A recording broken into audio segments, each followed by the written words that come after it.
بسم اللہ الرحمن الرحیم یا ایھا الذین آمنو، اے ایمان والو، شہادت بینکم، یا اس سے پہلے ایک واقعہ سمجھ لو، آیت تب سمجھ آئے گی۔ واقعہ ترمذی شریف میں بھی ہے، آپ کے حاشیے پہ بھی کہیں ہوگا۔ واقعہ یہ ہے کہ 3 آدمی سفر پہ گئے شام کے ایریا میں۔ ان میں ایک مسلمان تھا، عمرو بن عاص کا غلام، اور 2 عیسائی تھے۔ یہ شام کے ایریا میں گئے تو جو مسلمان تھا وہ بیمار ہو گیا، اس کے بچنے کی کوئی امید نہ رہی۔ تو اس کے پاس سامان تھا، اس نے دونوں عیسائیوں کو وہ سامان دیا اور سامان کی ایک فہرست بنا دی، فلاں فلاں چیز ہے۔ وہ ان کے حوالے کیا کہ اگر میں مر جاؤں تو یہ میرے رشتہ داروں کو دے دینا۔ وہ سامان اس کے پاس آیا، وہ فوت ہو گیا۔ اس سامان میں ایک جام اور پیالہ تھا جو چاندی کا تھا، اور اس کے اوپر سونے کا کور چڑھا ہوا تھا۔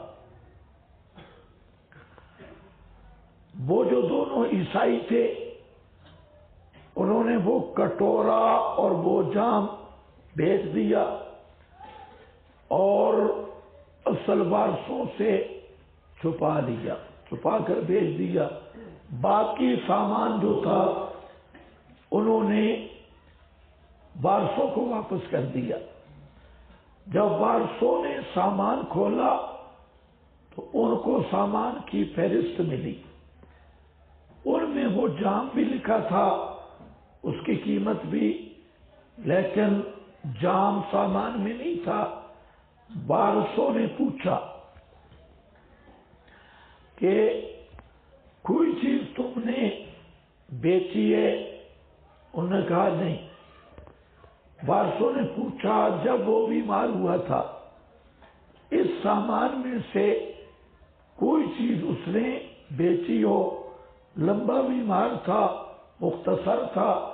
انہوں نے کہا نہیں، اچانک ہی بیمار ہوا اور دوائی تک کی نوبت بھی نہیں آئی، نہیں بیچی۔ انہوں نے پوچھا اس نے کوئی تجارت بھی کی تھی؟ انہوں نے کہا نہیں، تجارت کے مقام تک پہنچے بھی نہیں۔ جب یہ بات ہوئی تو انہوں نے وہ فہرست نکال کر کہا جہاں ایک جام لکھا ہے وہ کہاں ہے؟ سونے چاندی کا۔ وہ پھنس گئے، کیونکہ یہ بھی کہہ چکے تھے کہ اس نے بیچی بھی کوئی چیز نہیں، تجارت بھی نہیں کی، موقع نہیں ملا۔ اب یہ مسئلہ نبی پاک علیہ السلام کی خدمت پہ پیش ہوا تو آپ صلی اللہ علیہ وسلم نے فرمایا کہ جام کے وہ وارث مدعی تھے، یہ منکر تھے، قسم منکر پہ ہے، تو ان سے قسم اٹھوائی گئی، وہ جو عیسائی تھے۔ جب قسم اٹھائی انہوں نے تو بات ختم ہو گئی، انہی کے حق میں فیصلہ کر دیا گیا۔ کچھ دنوں کے بعد انہوں نے جو وہ جام بیچا تھا وہ چلتا چلتا مکہ میں پہنچایا، مدینہ میں۔ وہاں وہ پہنچا، پہچان لیا گیا یہ وہ جام ہے، وہی پیالہ ہے، خاص قسم کا تھا۔ جب اس کا کھرا نکالا گیا، یہ پیالہ کہاں سے آیا؟ ان سے پوچھا بھائی تم نے کس سے خریدا؟ انہوں نے کہا فلاں سے۔ اس سے پوچھا تم نے؟ اس نے کہا فلاں سے۔ بھائی تم نے؟ تو انہوں نے کہا ان 2 عیسائیوں نے بیچا تھا۔ اب وہ پیالہ پکڑا گیا، پھر نبی کریم صلی اللہ علیہ وسلم نے مالکوں وارثوں کو بھی بلایا، ان دونوں کو بھی بلایا۔ اب ذرا سمجھنا ہے، اب آپ نے وارثوں کو کہا کہ تم قسم اٹھاؤ۔ یہاں پر مقام اشکال ہے۔ البینۃ علی المدعی والیمین علی من انکر، تو وارثوں سے آپ نے کیسے قسم لی؟ اور یہ حدیث متواتر ہے، البینۃ علی المدعی، تو یہ تو ضابطہ اسلام اصول کے خلاف ہے، وارثوں سے قسم لینا۔ جواب یہ ہے کہ پہلی دفعہ وارث مدعی تھے اور یہ دونوں عیسائی منکر تھے، اور اب جب وہ پیالہ مل گیا، اب وارث منکر ہے اور یہ دونوں مدعی ہیں۔ کیسے؟ جب یہ پکڑے گئے، انہوں نے کہا کہ ہم نے اس سے پیالہ خریدا تھا۔ انہوں نے کہا کہ تم نے تو کہا نہیں خریدا۔ انہوں نے کہا کہ ہم نے اس وقت نہیں بتایا کہ آپ کو شک نہ ہو، تو ہم نے خریدا تھا۔ وارثوں نے کہا تم نے خریدا نہیں تھا۔ یہ کہتے تھے ہم نے خریدا تھا، وارث کہتے تم نے خریدا نہیں تھا۔ تو اس لحاظ سے اب مدعی کون بن گئے؟ عیسائی، ہم نے خریدا ہے، اور منکر کون بن گئے؟ وارث۔ لہذا البینۃ علی المدعی اپنے مقام پہ صحیح ہے، حدیث بھی اور قرآن پاک بھی۔ اس کو پرویز نے اس حدیث کا بھی انکار کیا ہے، کہتے ہیں قرآن کے خلاف ہے، حالانکہ پرویز الو کا پٹھا ہے۔ پرویز کو قرآن کا کیا پتہ؟ پرویز کی وہ جو لغات القرآن ہے اس پر بہت کام کرنے کی ضرورت ہے، بڑا بے ایمان ہے، جاہل بالقرآن۔ دیکھو اب اس واقعہ کو ذہن میں رکھ کر ترجمہ کریں گے، سمجھ آ جائے گا، اور ہے بھی بطور ضابطہ کہ یا ایھا الذین آمنو، اے ایمان والو، شہادت بینکم، گواہی تمہاری آپس میں، شہادت اثنین، یہ جو شہادت تو بینکم میں یہ مبتدا ہے، اثنان یہ اس کی خبر ہے، لیکن اثنان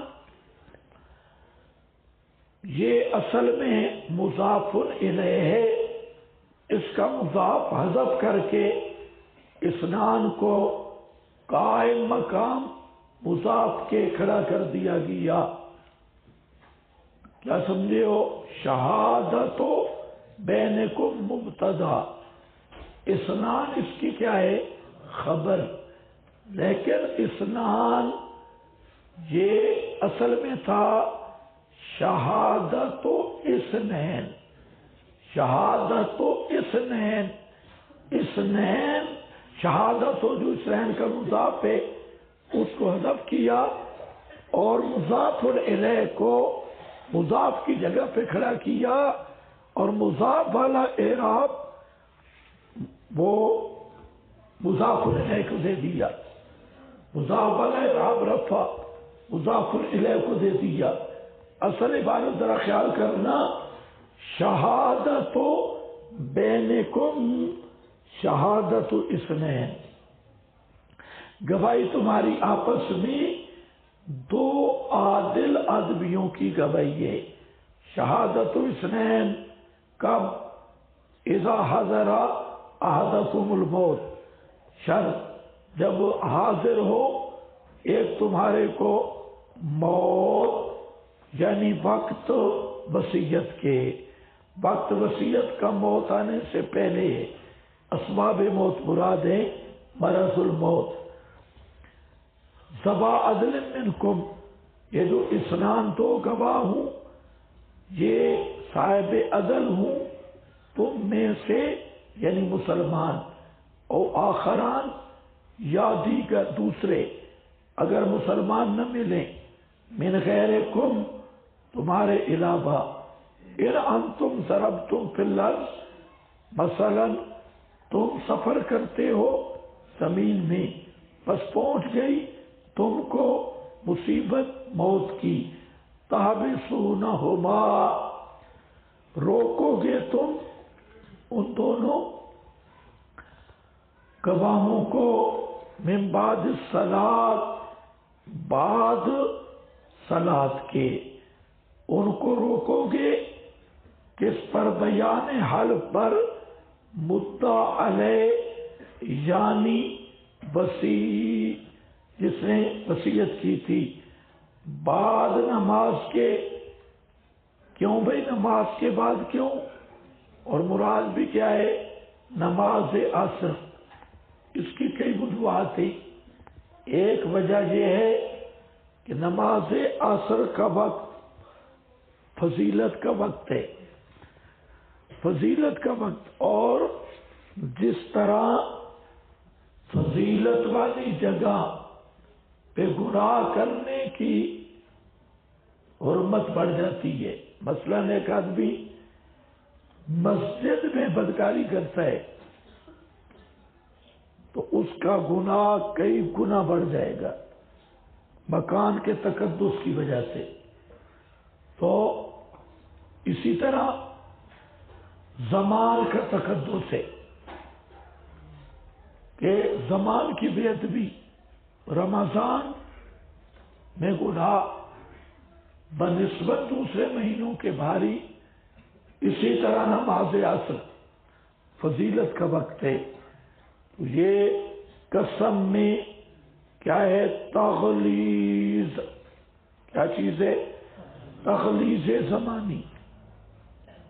اور دوسری وجہ یہ بھی ہے کہ لوگوں کا اجتماع ہوگا، نماز پر سب لوگ مختلف محلوں سے آئے ہوئے ہوں گے تاکہ گواہ بھی اور لوگوں کے اجتماع میں یہ فیصلہ ہو.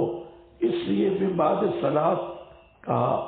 فیقسمان یہ مقصودی جملہ ہے اور اس کی بات میں بعد میں کرتا ہوں، ابھی آیا سمجھے. فیقسمان پس قسم اٹھائیں، باللہ اللہ کے نام کی، چاہے غیر مسلم ہو چاہے مسلمان ہو، قسم اللہ کے نام کی اٹھائیں گے. اگر تم نے شک کیا، لا نشتری بھی ثمنا، کہ ہم نے نہیں خریدا، قسم جو اٹھائیں گے اللہ کی قسم نہ ہم نے اسے خریدا ہے، اور ولو کانا اگرچہ ہو وہ مقسم لہو جس کے لیے قسم اٹھائی جا رہی ہے، ذا قربا قریبی، ولا نکتم شہادت اللہ.